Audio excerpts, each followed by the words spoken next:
ದಸರಾ ಮತ್ತೊಂದ್ ಕಡೆ ಕಾಂತಾರ, ದಸರಾ ಕಾಂತಾರ. ನಿನ್ನೆ ನೋಡ್ಕೊಂಡು ಬಂದೆ ಸಿನಿಮಾ ನಿನ್ನೆ ನೋಡ್ಕೊಂಡು ಬಂದೆ. ಸಿನಿಮಾ ಹೇಗಿದೆ ಅಂತ ನೀವೇನಾದ್ರೂ ನನ್ನ ಕೇಳ್ತಾ ಹೋಗೋದಾದ್ರೆ ಹೇಗಿದೆ ಅಂತ ಹೇಳ್ತೀನಿ, ಆದ್ರೆ ಏನ್ ಕತೆ ಅಂತ ಮಾತ್ರ ಹೇಳಲ್ಲ ಆಯ್ತಾ.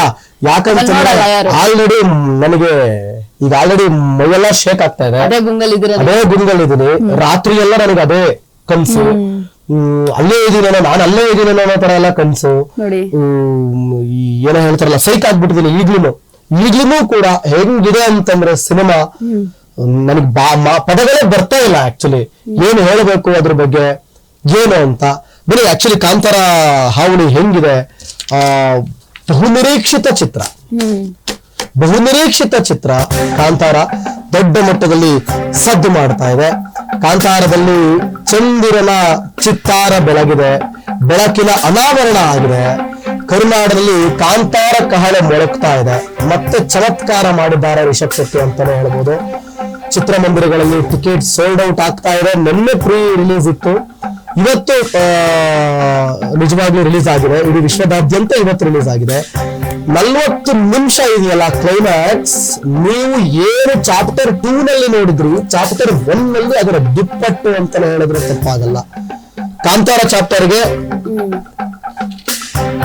ಆಯ್ತಾ, ಚಾಪ್ಟರ್ 1 ಇದೆಯಲ್ಲ, ಇದು ಚಾಪ್ಟರ್ 1 ಆಕ್ಚುಲಿ. ಈ 1ರಲ್ಲಿ ನೀವು 2ರಲ್ಲಿ ನೋಡಿದ್ದು ಏನೇನೂ ಅಲ್ಲ, ಇದು 1 ಆಯ್ತಾ. ಅದ್ಭುತವಾದಂತ ಸಿನಿಮಾ, ನೆಕ್ಸ್ಟ್ ಲೆವೆಲ್. ಈ ಸಿನಿಮಾ ಬಗ್ಗೆ ಹೇಳ್ತಾ ಹೋಗೋದಾದ್ರೆ ಹೇಗಿದೆ ಸಿನಿಮಾ ಅಂತ ನಾನು ರಿವ್ಯೂ ಕೇಳ್ತಾ ಹೋಗೋದಾದ್ರೆ ನಿಜ ನಾನು ಇಲ್ಲಿ ಸ್ಪಾಯ್ಲರ್ ಮಾಡ್ಲಿಕ್ಕೆ ಇಷ್ಟಪಡಲ್ಲ. ಕಾಂತಾರ ಚಾಪ್ಟರ್ 2 ರಿಲೀಸ್ ಆಯ್ತಲ್ಲ, ಅದು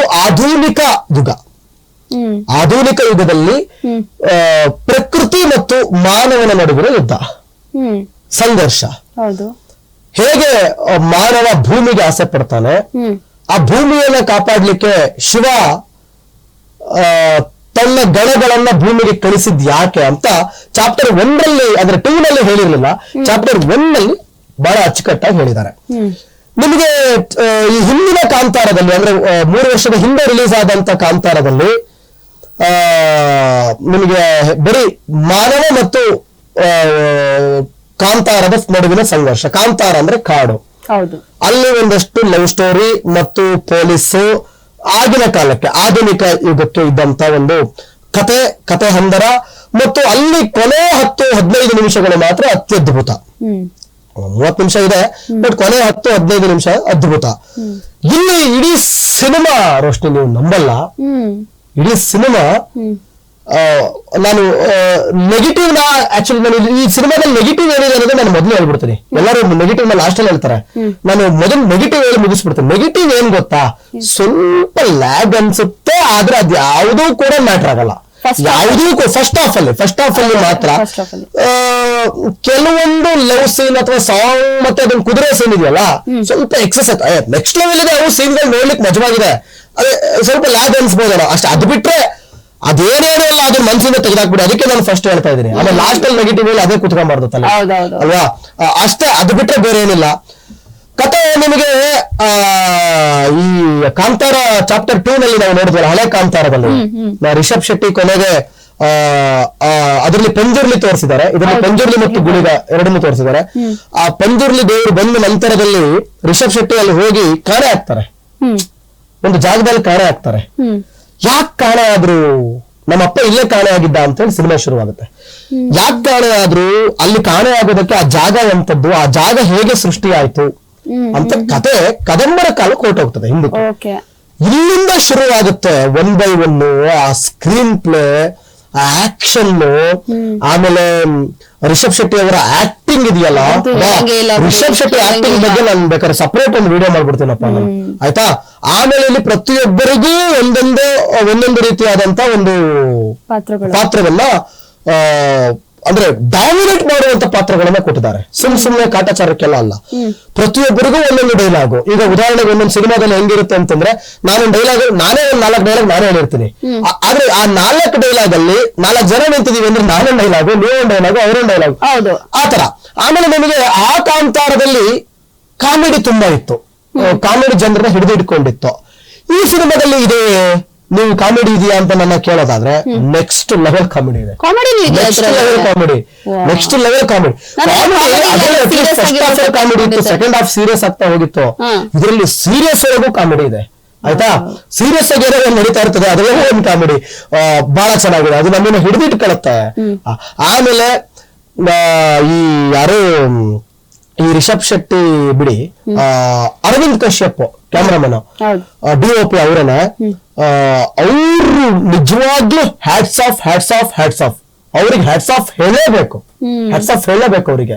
ಯಾಕಂತಂದ್ರೆ ಎಷ್ಟು ಅದ್ಭುತವಾಗಿ ಕಟ್ಕೊಟ್ಟಿದಾರ್ರಿ ಆ ಒಂದು ಸ್ಕ್ರೀನ್ ಪ್ಲೇ, ಅದನ್ನ ದೃಶ್ಯಾವಳಿಗಳನ್ನ ತೆಗ್ದಿರೋದು, ವಿಡಿಯೋಗ್ರಫಿ ಮಾತ್ರ ನೆಕ್ಸ್ಟ್ ಲೆವೆಲ್. ನಾವ್ ಯಾವ್ದೋ ಪೇಂಟಿಂಗ್ ಯಾವ್ದೋ ಸ್ಮೂತ್ ಪೇಂಟಿಂಗ್ ಅನ್ನ ನೋಡ್ತಾ ಇದೀವಿ ಅಂತ ಅನಿಸ್ಲಿಕ್ಕೆ ಫೀಲ್ ಆಗುತ್ತೆ. ಆಮೇಲೆ ಲಾಸ್ಟ್ ನಿಮಗೆ ದೇವ್ರು ಮೈ ಮೇಲೆ ಬಂದಿತ್ತಲ್ಲ, ಈ ಸಲ ಆ ರೀತಿಯಾದ ಒಂದು ಇದೆಯಾ ಅಂತ ಕೇಳಿದ್ರೆ ಒಂದಲ್ಲ 2 ಇದೆ. ಆ 2 ಕೂಡ ಮೊದಲಿದ್ದ 10 ಪಟ್ಟು ಇದೆ. ಅದರಲ್ಲಿ ಬಿಡಿ, ನಾನು ಅದನ್ನ ಸ್ಪಾಯ್ಲರ್ ಮಾಡ್ಲಿಕ್ಕೆ ಇಷ್ಟಪಡಲ್ಲ. ಕಂಪೇರ್ ಮಾಡಿದ್ರೆ ಲಾಸ್ಟ್ ಸಿನಿಮಾಗೆ ಈ ಸಿನಿಮಾ ಕಂಪೇರ್ ಮಾಡಿದ್ರೆ 100 ಪಟ್ಟು ದೊಡ್ಡ ಸಿನಿಮಾ ಇದು, 100 ಪಟ್ಟು ದೊಡ್ಡ ಸಿನಿಮಾ. ಆಮೇಲೆ ನೀವು ಲಾಸ್ಟ್ ಸಿನಿಮಾದಲ್ಲಿ ಪೊಲೀಸು, ಕೋರ್ಟು, ಕಚೇರಿ ಅದನ್ನೆಲ್ಲ ನೀವು ಎಕ್ಸ್ಪೆಕ್ಟ್ ಮಾಡಕ್ಕಾಗಲ್ಲ. ಇದು 400 ದಶಕದ ಹಿಂದಿನ ಸಿನಿಮಾ, ಕದಂಬರ ಕಾಲದ ಸಿನಿಮಾ. ಕದಂಬರ ರಾಜ ಇದ್ರಲ್ಲ, ಆ ಟೈಮಲ್ಲಿ ಯಾವ ಕೋರ್ಟ್ ಕಚೇರಿ ಏನಿತ್ತು ಏನೂ ಇರಲಿಲ್ಲ. ಆಗ ನಿಮಗೆ ಆ ಮಣ್ಣನ್ನ ಉಳಿಸ್ಕೊಳ್ಳೋದಕ್ಕೆ, ಅವರ ಭೂಮಿಯನ್ನ ಉಳಿಸ್ಕೊಳ್ಳೋದಕ್ಕೆ ನಡೆದಂತ ಸಂಘರ್ಷ ಇದೆಯಲ್ಲ, ಇಲ್ಲಿ ಮಾಟಗಾರರು ಇದ್ದಾರೆ, ಅಂದ್ರೆ ದುಷ್ಟಶಕ್ತಿಗಳು ಇವೆ. ಆಮೇಲೆ ಇವ್ರ ಬಗ್ಗೆ ಮಾತಾಡ್ಲೇಬೇಕು, ಯಾರೋ ನಮ್ಮ ರುಕ್ಮಿಣಿ ಅಬ್ಬಾ, ಏನ್ ರುಕ್ಕು ನೀವು ಕೊಟ್ಟಿರೋದು ಥಿಯೇಟರ್ ಅಲ್ಲಿ ಕಿಕ್ಕು ನೆಕ್ಸ್ಟ್ ಲೆವೆಲ್. ನೀವ್ ಏನು ಟ್ರೈಲರ್ ಅಲ್ಲಿ ನೋಡಿದಿರಲ್ಲ, ಆ ಟ್ರೈಲರ್ ಏನೇನೂ ಅಲ್ಲ.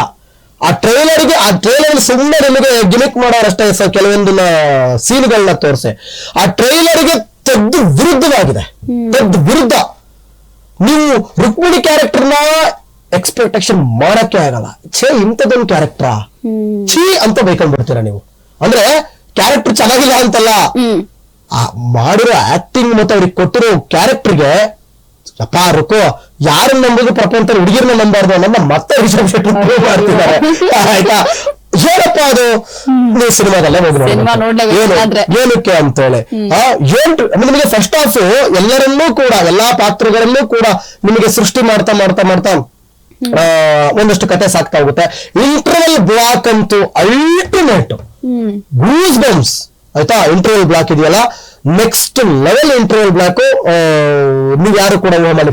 ಸೆಕೆಂಡ್ ಹಾಫ್ ನಿಮಗೆ ಟ್ವಿಸ್ಟ್ ಮೇಲೆ ಟ್ವಿಸ್ಟ್. ಅರೆ ನಾನು ಹಿಂಗ್ ನೋಡ್ತಾ ಇದ್ದೆ ಈ ಸಿನಿಮಾನ, ಅದು ಹಿಂಗಾಗೋಯ್ತಾ, ಹಿಂಗಿತ್ತು ಹಿಂಗಾಗೋಯ್ತಾ, ಇವರೇ ಕಳ್ರ. ನಾವ್ ಯಾರನ್ನ ಒಳ್ಳೆಯವರು ಅಂತ ಅನ್ಕೊಂಡಿದ್ವಿ, ಪಾಪ ಎಷ್ಟು ಒಳ್ಳೆಯವರು ಅನ್ಕೊಂಡಿದ್ವಿ, ಅವರೇ ಕಳ್ರ, ಮಹಾ ಕಳ್ರ. ಕೇವಲ ಕಳ್ರ ಮಾತ್ರ ಅಲ್ಲ, ದುಷ್ಟಶಕ್ತಿಯ ಎದೆಹಾಲನ್ನ ಕುಡಿದು ಬೆಳೆದಿರುವಂತ ದುಷ್ಟರು. ದುಷ್ಟೆ ಅಂತ ನಾನು ಹೇಳಲ್ಲ, ಆಯ್ತಾ, ನೀವು ಹೋಗಿ ನೋಡಿ. ಆಮೇಲೆ ಇಲ್ಲಿ ಪ್ರೀ ಕ್ಲೈಮ್ಯಾಕ್ಸ್ ಅಲ್ಲಿ ಈ ಭೂಷಣ್ ದೇವ ಆಕ್ಟಿಂಗ್ ಮಾಡಿದಾರಲ್ಲ, ಕುಲಶೇಖರನ ಪಾತ್ರ ಮಾಡಿದಾರಲ್ಲ, ಅವ್ರನ್ನ ವಧೆ ಮಾಡುವಂತ ಸನ್ನಿವೇಶ, ಮತ್ತು ಕೊನೆಗೆ ಮೇನ್ ವಿಲನ್ ಬ್ರಿದರಪ್ಪ, ಅದು ಟ್ವಿಸ್ಟ್ ಅದು ಯಾರಂತ ನೀವೇ ಸಿನಿಮಾದಲ್ಲಿ ನೋಡಿ, ಅವ್ರನ್ನ ವಧೆ ಮಾಡೋ ಸೀನ್ ಇದೆಯಲ್ಲ. ನಿಮಗೆ ಹಳೆ ಪಿಕ್ಚರ್ ಅಲ್ಲಿ ಕೇವಲ ಪಂಜುರ್ಲಿ ಮಾತ್ರ ಎಂಟ್ರಿ ಆಗಿತ್ತು. ಇಲ್ಲಿ ಗುಳಿಗ, ಯಾವ್ಯಾವ ಗುಳಿಗಗಳಿವೆ, ಯಾವ್ಯಾವ ಶಕ್ತಿಯ ಗುಳಿಗಗಳಿವೆ, ಆ ಎಲ್ಲ ಉದಾಹರಣೆಗೆ ಪಂಜುರ್ಲಿ ಗುಳಿಗ, ಆಮೇಲೆ ಹುಲಿ ಗುಳಿಗ, ಈ ತರ ಬೇರೆ ಬೇರೆ ಗುಳಿಗಗಳಿವೆ.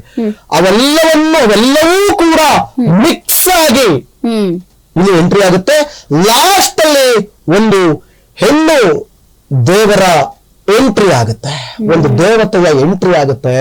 ಆ ಸೀನ್ ಇದೆಯಲ್ಲ, ಕ್ಲೈಮ್ಯಾಕ್ಸ್, ಆ ಕ್ಲೈಮ್ಯಾಕ್ಸ್ ನೋಡ್ತಾ ಇದ್ದಂತೆ ನಿಮ್ಗೆ ಲಿಟ್ರಲಿ ಒಂದು 4 ದಿನ ಆದ್ರೆ ಹ್ಯಾಂಗ್ ಓವರ್ ಇಂದ ಆಚೆ ಬರೋದಕ್ಕೆ ನಿಮಗೆ ಟೈಮ್ ಬೇಕು. ಸ್ವಲ್ಪ ಆ ಹೆಣ್ಣು ದೇವರ ಇದಿತ್ತಲ್ಲ, ಅದನ್ನ ಸ್ವಲ್ಪ ಇನ್ನೊಂದ್ ಸ್ವಲ್ಪ ಜಾಸ್ತಿ ಇರ್ಬೇಕಿತ್ತು. ಅಂತ ನನಗೆ ಅನಿಸ್ತು. ಇನ್ನು ಸ್ವಲ್ಪ ಜಾಸ್ತಿ ಇದ್ದಿದ್ರೆ ಇನ್ನೂ ಚೆನ್ನಾಗಿರ್ತಾ ಇತ್ತು ಅಂತ ನನಗೆ ಅನ್ಸಿದ್ದು. ಇದಿಷ್ಟು ಮಿಸ್ ಮಾಡದೆ ಹೋಗಿ ಥಿಯೇಟರ್ ಅಲ್ಲೇ ಕುತ್ಕೊಂಡು ನೋಡಿ ನೀವು ಸಿನಿಮಾನ, ಥಿಯೇಟರ್ ಅಲ್ಲೇ ನೋಡ್ಬೇಕು. ನೀವು ಏನಾದ್ರೂ ಮೊಬೈಲ್ ಅಲ್ಲಿ ಸಿಕ್ತು ನಿಮ್ಮಂತ ಮೂರ್ಖರು ಇನ್ ಯಾರು ಇಲ್ಲ. ಈಗ ನಾನೇ ಕೊಟ್ಟಿರೋ ರಿವ್ಯೂಗೆ ರೋಸ್ಟ್ ಅವರು ರುಚಿಗೆ ಬಿಟ್ಟವ್ರೆ. ಓಕೆ, ಕನ್ನಡ ಸಿನಿಮಾ ಇಷ್ಟರ ಮಟ್ಟಿಗೆ 1000 ಕೋಟಿ ಅಲ್ಲ 2000 ಕೋಟಿ ಎತ್ತದು ಗ್ಯಾರಂಟಿ ಫಿಕ್ಸ್.